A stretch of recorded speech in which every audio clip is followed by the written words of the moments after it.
Do I have any Kansas City folks here?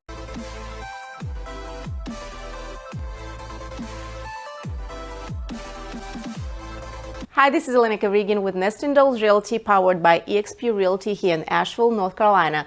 If this is your first time on my channel and you want to know everything about living, breathing, working, going to school, having babies in Asheville and the Asheville area, you need to hit that subscribe button and tap the little bell to get notified every time I make a new video.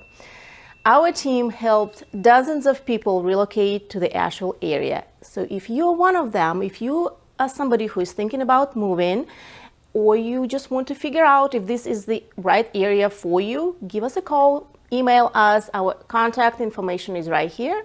We got your back when relocating to the Asheville area. So today it's going to be a little bit different format. I've never done this type of video before, but I thought it would be very valuable to have somebody else's perspective of what it's like to move to the Asheville area from Kansas City. So this is Andy.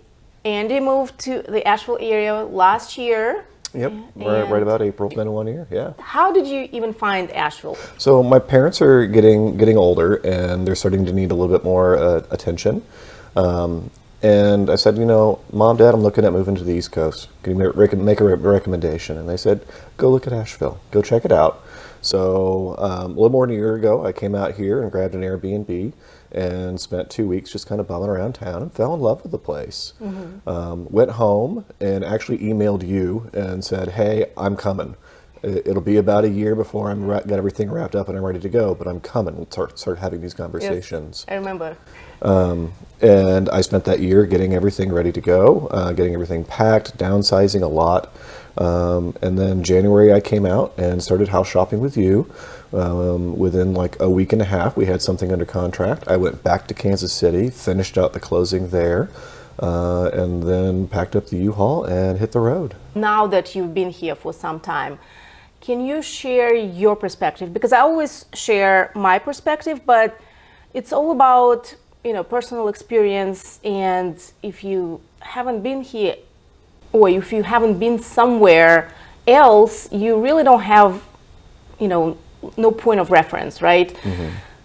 What are some of the things that, you know, you knew about? And what are some of the kind of surprises that you didn't realize and maybe you wish you knew about the area, about North Carolina, Asheville in general? I knew the area had really, really good food. I knew it had really good drinks, a lot of breweries, several distilleries. The water out here is just wonderful for it.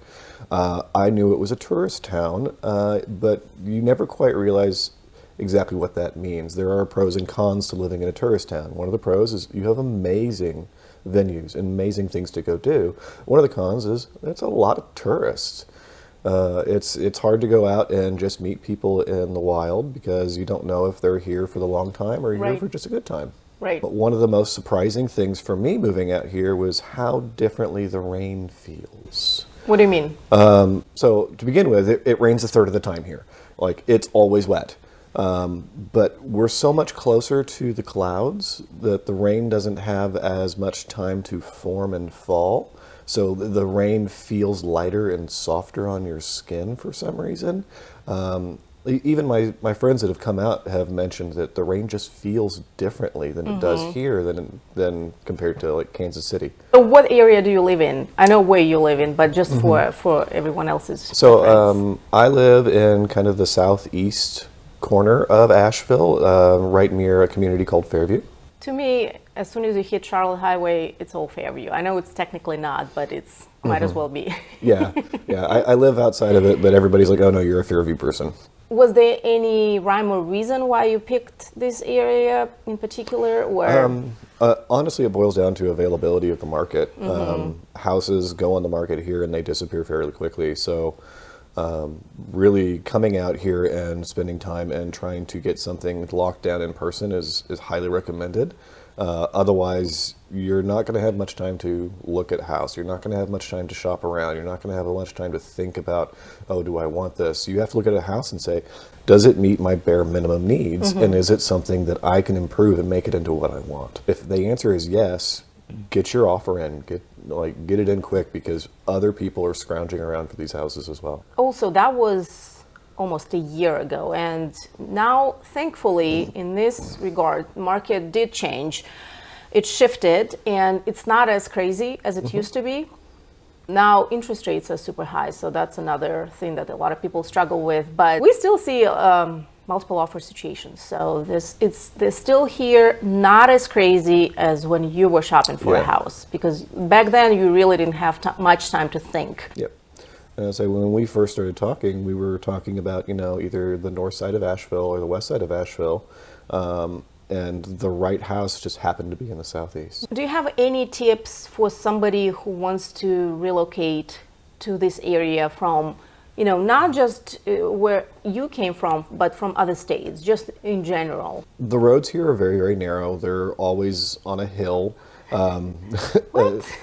There's that old joke that your grandparents walked uphill both ways in the snow to get to school every day. I know where he lives. Or lived, because I live in that neighborhood. It's uphill both ways. But the roads are narrow, so trying to get a big truck into the neighborhood is going to be difficult, if not impossible. Trying to do like a moving pod where they leave it on your driveway is going to be almost impossible. My recommendation really is get a pod, but have them deliver it to the location that you're renting it from, and then get a small truck and do ferry trips back and forth between your pod and your new home. Well, full disclosure, not every area, not every property will have a steep driveway or slope driveway. Yours is like that, I know, and the whole neighborhood is like that, kind of up and down the whole time. But not every area is like that, but most are. We literally live on the side of the mountain. Yeah, we live in the mountains. Yeah. Does anything come to mind as far as pros and cons of living here versus where you came from? I can get anywhere in town in about 5 to 10 minutes. Whereas in Kansas City, to get to one side or the other, it was every bit of a 45-minute drive. Because it's a big city. It's just so spread out. Food-wise, the barbecue is absolutely different, but for the most part, the food quality is on par with any major metropolitan I've been in. That's good to hear. The beer is on par with most major metropolitan areas as far as craft beer goes. What about weather? You already mentioned the rain, but what about seasons and weather? How does it feel to you? So we do have 4 very mild seasons. Like yesterday, it was middle of January and 70 degrees outside. There is a 30-degree temperature swing between night and day, just because we live up in the mountains. So it'll be cold at night, and then it'll get nice and toasty during the day. It makes it very interesting for running your air conditioner or your heater. I personally just leave the windows open and then close them when it gets too chilly. So what about our infamous traffic? I know a lot of local people, natives, complain about traffic, and while it did get worse, or changed over the years. Well, 26 is a nightmare. It's always under construction, but they're literally moving mountains, so you have to, bear with it. It's going to take a little bit of time. Traffic during rush hour is the same as it is in any other city. Everybody's trying to go home or trying to head to work, so that's just kind of natural. People do tend to drive quite a bit faster here than what I'm used to in Kansas City.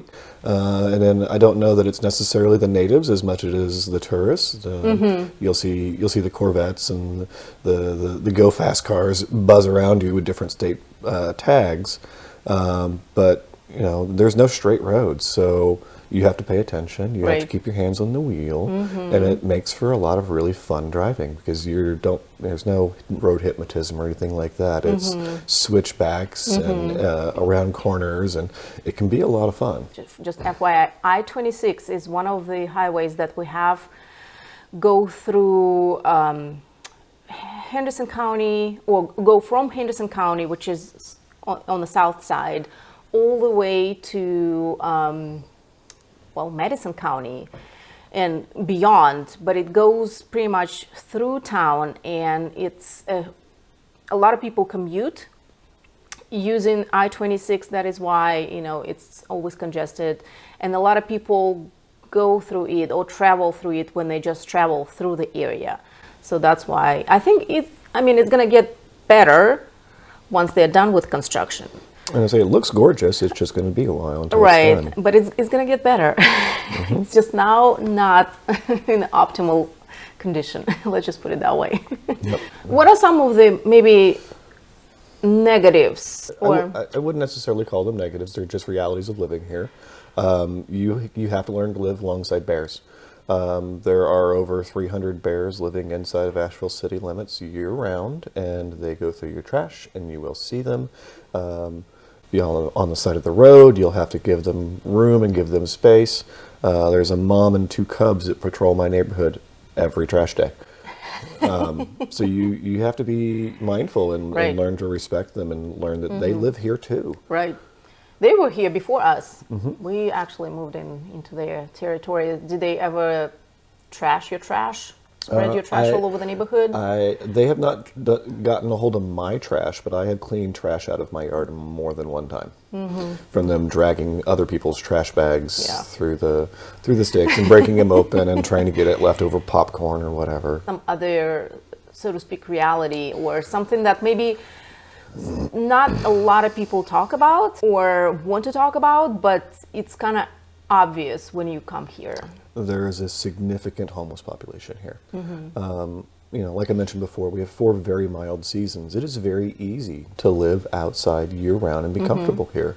Likewise, there's a lot of really generous people in this community that make sure the homeless don't fall through the cracks.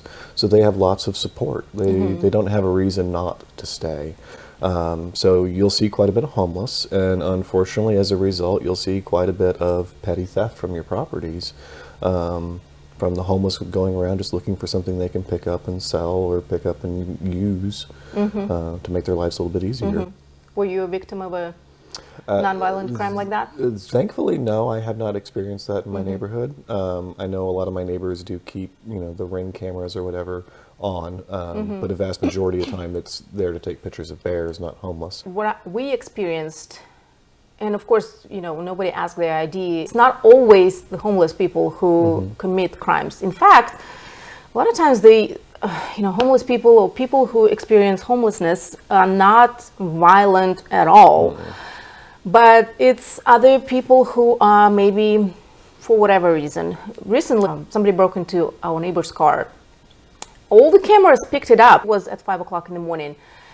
These kids drove on a stolen car into our neighborhood, checked our cars. Our cars were locked. So I know to lock the cars ever since we moved here, because it happened in 2007, and since then I lock my cars. But my neighbors didn't lock their cars, and this kid stole her wallet, had a head-on collision with somebody. They were taken to the hospital, and then at the hospital, they found somebody else's wallet, so they tracked our neighbor down, and it was a stolen car.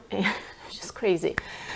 And just kind of be aware. I think awareness is number one thing. Be aware that it can happen, and just lock your cars. Don't leave your stuff laying around, because opportunistic crimes happen. And as you said, it's not necessarily just the homeless. It's just about anybody. Don't leave things visible in your car that you wouldn't want to have stolen, because they'll bust a window and take it in a heartbeat. Exactly. Do you have anything else to add? One word of caution. You're moving into a neighborhood that the home prices are going up, and the people that have lived here for generations are struggling to stay in.